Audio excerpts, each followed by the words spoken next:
क्या आप लोगों को पता है कि मिथिला नगरी में रखा शिवधनुष इतना भारी और दिव्य था कि कोई भी उसे हिला तक नहीं सकता था। कहते हैं यह वही धनुष था जिसे भगवान शिव ने स्वयं राजा जनक को दिया था।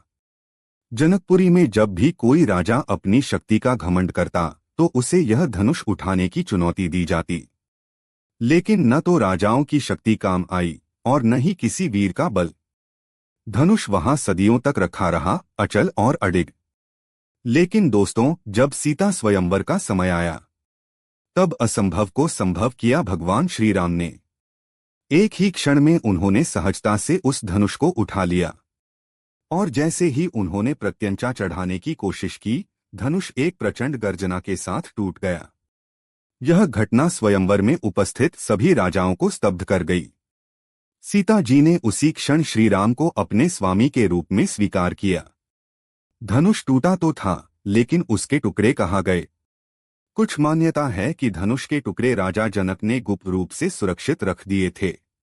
कुछ लोग कहते हैं कि ये टुकड़े आज भी मिथिला और नेपाल के बीच किसी गुफा में छिपे हैं। और कई विद्वानों का मानना है कि यह शिवधनुष पृथ्वी से विलीन हो चुका है, क्योंकि यह साधारण वस्तु नहीं बल्कि देवताओं की अमूल्य धरोहर थी।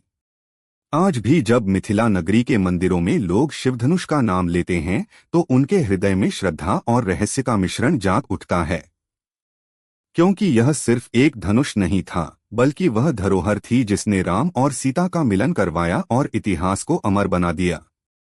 मुझे कमेंट बॉक्स में बताइए कि आपको यह कथा कैसी लगी और चैनल को लाइक और सब्सक्राइब जरूर करें।